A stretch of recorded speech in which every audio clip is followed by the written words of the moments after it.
pick up groups, you know, group with your friends, group with strangers. They have a looking for groups tool, which is very effective. You can see who's doing what, put out a request for help. I've used it before. So actually it's very, very group friendly. On the flip side of that, if grouping is not your thing, it is also very, very solo friendly. For instance, my mom plays EverQuest 2 of all people, and she loves EverQuest 2, and she has soloed all the way from level 1 to level 90. She has soloed the game. Now obviously she's not doing raids by herself, but as far as just character development, you can solo the game all the way to level 90. So this supports both aspects very well. So if you just can't, I'm being chased here, so if you just can't find a group of people, you can go and solo. Alright, let's wipe some of these things out here. Which, that red glowy thing in the background, that is my exit. So we have come through. So not a bad dungeon at all. I died once at the very beginning because I pulled a little extra more than I wanted, but after that it's been very smooth sailing, and we'll see what kind of rewards I pick up out of it.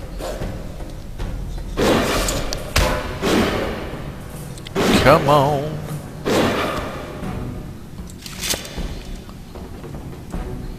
If I remember right, you gotta be level 20? Is it level 20 just to start the player-made dungeons? I think it's level 20. So, oh, I didn't see those guys in the background. So really, if you hit level 20, you could then start doing exclusively player-made dungeons if you wanted, because you do get experience points and you can level up. Like the very first dungeon I ran through, my actual character outside the dungeon leveled up. I earned enough experience in the dungeon for him. Because what happens is these creatures, you get buffed to level 50. Or D-level to 50. Everything is level 50. And they did that mostly because they don't want like really high level characters who are all raid geared out to come in and just waltz through the dungeon. So it's just to be fair across the board. That way people from all level gaps can work together in the dungeons. They just make everybody equal. So we all come in at level 50. Now in the future they did say that they might start changing some of that, make different tiered dungeons of different levels, but for now everything's at level 50. Ouch. Alright, let's get these two guys. So this dungeon was a lot safer than some of the others that I've done, and that's fine.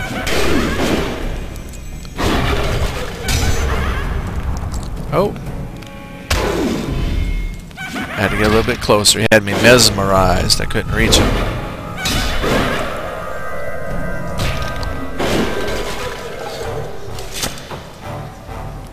And before I exit, hey, I got no ill effects. Let's get these two guys. Hello, rat.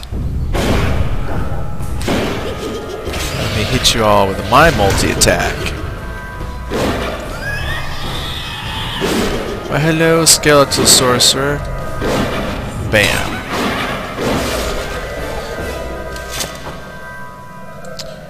And there's the dungeon. So that one is done. Now I'm not quite sure what all he had to place as far as furniture. I'm sure a lot of the sarcophaguses and caskets were there.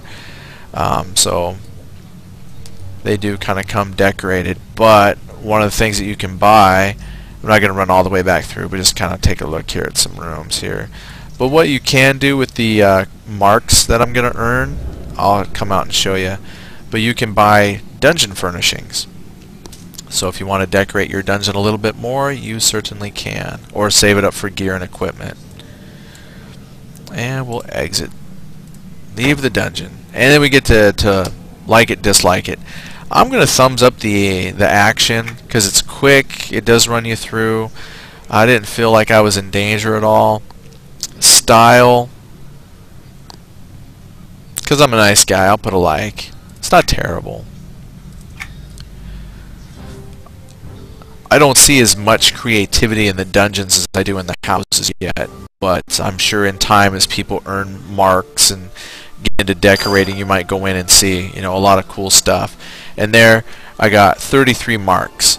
So what I'm going to do is look down here. I also earned 17,000 experience points for my character, and I converted 8,000 of that into alternate advancement points.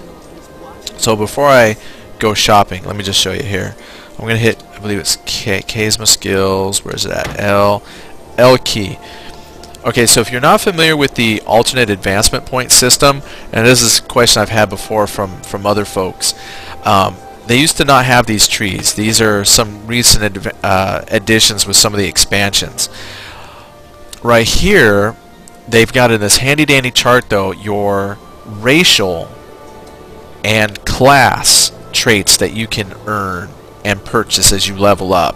So for example, when you hit certain levels, you can pick some bonuses. Just like me, I played a barbarian. I can get some bonuses just for being a barbarian. So for example, barbarian innate abilities. Every race has a certain amount of innate abilities. I've got a Tundra Endurance. It's a passive spell. It increases my speed by 5%. That's nice.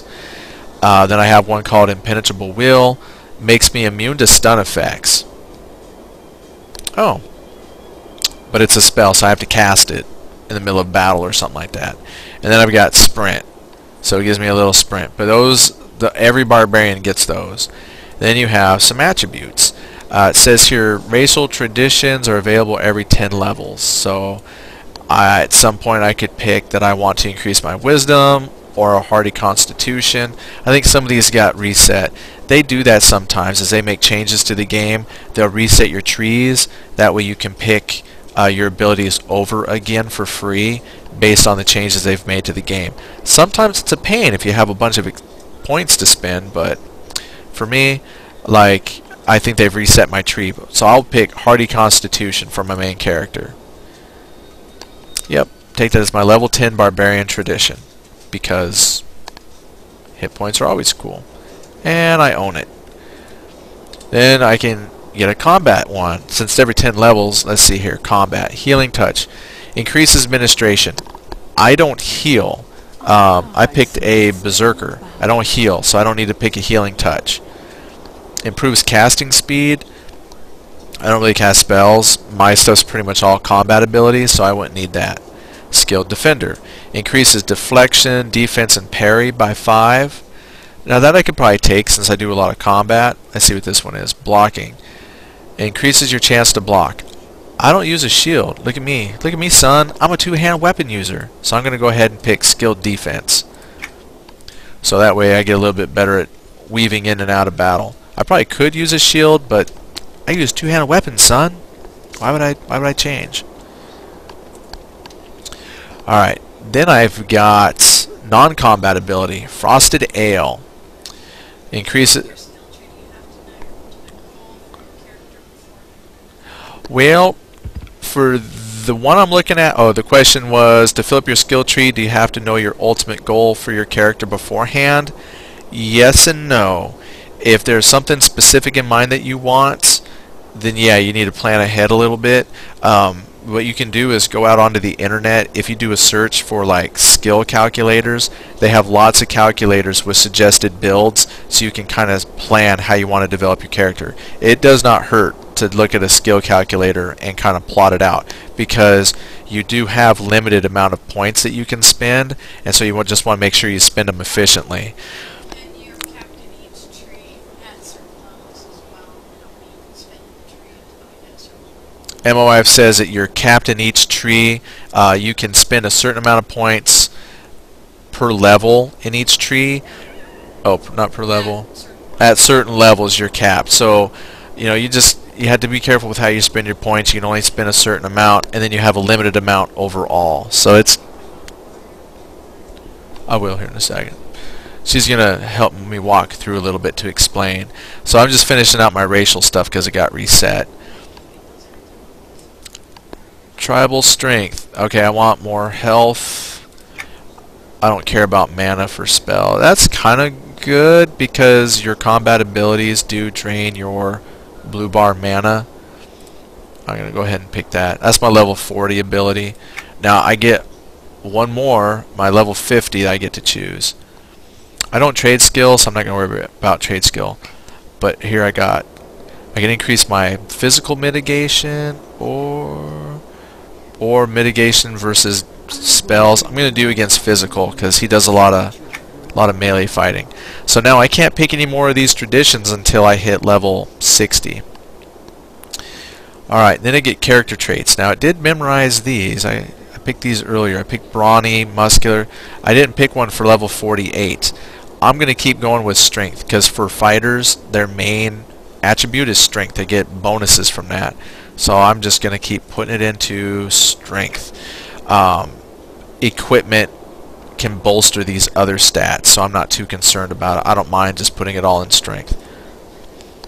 Then I have picked something up at 15. 30. I did not get my level 45.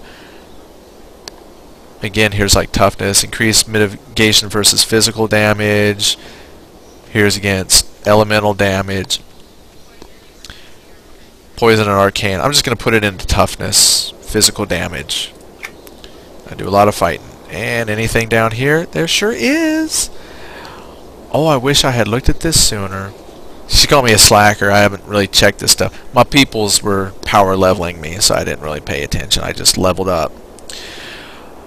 But here you can, well, let's see what else we got. I'll check my berserker training. But here I get more hit points, increase in combat health regen, increase max power. If I solo, I like to have high in combat health regen, but 5 is a pretty small number. You're probably better off increasing your maximum hit points by percentages versus your health regen ticks by a set number. Like it says here by 5. When you start getting thousands of hit points, I'm not quite sure how 5 scales into a system of thousands of hit points. In very low levels, that might be good, but in higher up levels, you're better off just having a huge pool of hit points. So I'm just going to increase my hit points. And then my next trait is at 62, so I still got like 10 levels. And then for Berserker, yeah, I definitely want to pick these up as soon as possible. But basically these are master versions of your skills. They're like the most powerful versions of some skills you're carrying. Let's see, Destructive Rage. That one increases multi-attack chance. Oh yeah. What's Reckless? No. I want this. Destructive Rage. So when you're a Berserker, anything that you can do to trigger and proc multiple attacks, that's just going to trigger and cause other skills to trigger and fire. So I'm going to pick Destructive Rage for show. Then I got Weapon Counter, don't need. Frenzy, that does a whole bunch of multi-hits. Aggressive Defense. Let's see here, when I get attacked, uses mitigation.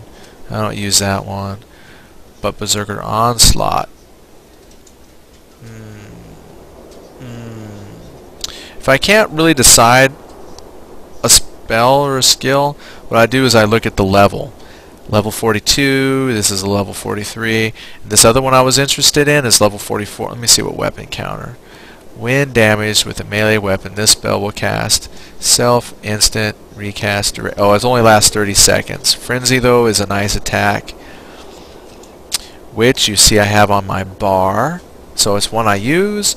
So I'll go with this. It's a higher level, and I actually use it. So, boom. Purchased. Alright. Like I said, I don't do trade skills, so I'm not going to put any AA points in trade skilling. That's for like my wife. They craft. You know, if you're in crafting, then you can look at the tree. Warrior tree, for instance. This was the first set of trees they put in. So let's talk about the trees. In order to pick up any of these particular abilities, you had to buy at least 1 rank to open the tree up. Sometimes you gotta get 2 or 3, and this will usually sometimes tell you what you need to unlock it. Like this says it requires Executioner's Wrath rank 4. The one right above it is Executioner's Wrath, so I would have to put 4 points in this before I could unlock the next tree down. And this is why we're saying that at certain points of progression, you're limited to how many